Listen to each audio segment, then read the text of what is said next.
Hello everyone. Welcome to another English learning video. Today I will tell you a short story. It is about a lost suitcase at the airport. Listen carefully. Pause after each sentence and repeat. This method is called shadowing. It will help you speak English more clearly. Are you ready? Let's begin. My name is Anna. I am 24 years old. I live in Paris. Last summer, I went on my first trip to America. I had dreamed of visiting New York for years, watching movies, reading books, and imagining the streets full of life, lights, and energy. I was extremely excited. I spent weeks preparing. I packed my suitcase with care, folding each piece of clothing neatly. I packed shoes for every occasion, books I wanted to read on the plane, and even a small gift for my cousin who lived in New York. My suitcase was bright red, and I loved it. It felt like my little companion on this adventure. The day of my flight, I woke up early. I double-checked my passport, tickets, and luggage. At the airport, the hustle and bustle made me nervous but thrilled. I had butterflies in my stomach as I walked toward the departure gate. Finally, after a long flight, I arrived in New York. The city looked exactly like I had imagined. Tall skyscrapers, yellow taxis, and people rushing everywhere. I was full of excitement and a little nervous as I went to the baggage claim. The carousel started moving. Suitcases of all shapes and colors came out one by one. People grabbed their bags, said their goodbyes, or took pictures. I waited patiently, expecting to see my red suitcase appear. Minutes passed. I waited longer. My suitcase never came. My heart started racing. Where is my bag? I thought. I approached the airport staff, trying to stay calm. Don't worry, a lady said kindly, noticing my distress. Sometimes bags arrive late. Please fill out this form.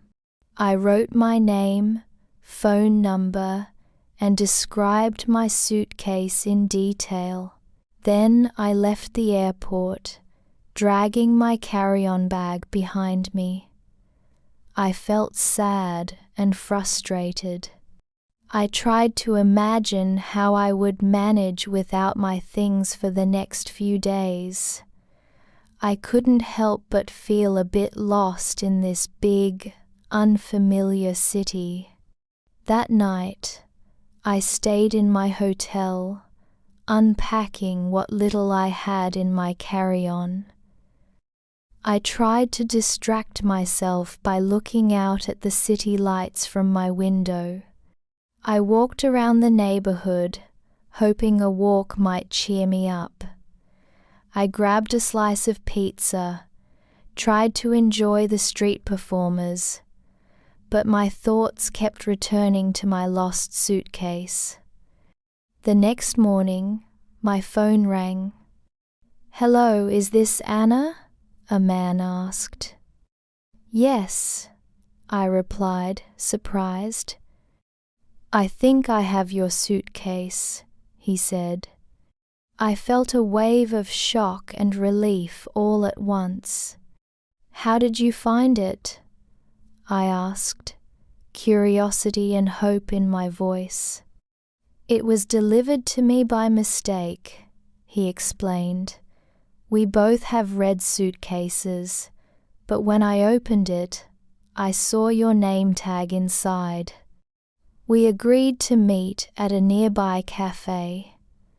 My heart was pounding. I didn't know what to expect. When I arrived, I saw a tall young man with kind eyes sitting at a table, holding my suitcase. He stood up and smiled. "Are you Anna?" he asked. "Yes," I said, smiling nervously. He handed me my suitcase. "Thank you so much," I said, feeling immense relief. We started talking. His name was Michael, and he was visiting New York for the first time too. He explained how funny it was that we both had the same suitcase.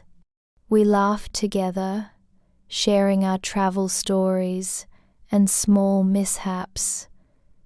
I felt an instant connection with him, a warmth I hadn't expected. After that first meeting, we decided to explore the city together. We walked through Central Park, watched street performers, visited museums, and tried the best pizza slices in the city. Each day, our friendship grew. Michael had a great sense of humor, and we found ourselves laughing until our cheeks hurt.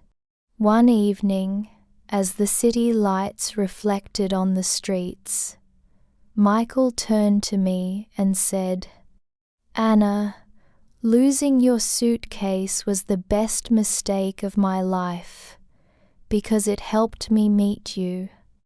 I felt my cheeks turn red, a shy smile spreading across my face. "I feel the same," I whispered. Over the next few weeks, Michael and I spent almost every day together. We discovered hidden coffee shops, watched Broadway shows, and even took a boat tour around Manhattan. We shared our dreams, fears, and little secrets. What started as a suitcase mix-up slowly turned into something much more meaningful. Now, 1 year later, Michael and I are still together. We travel a lot, not just to New York but to other cities around the world. And yes, we always check our suitcases carefully. Sometimes, losing something can mean finding something better. That day, I lost my suitcase, but I found love and an adventure I will never forget. Now let's practice together. Read the story again slowly. Repeat each sentence after me. This will help your English speaking become strong and confident. Thank you for watching. See you in the next English learning video.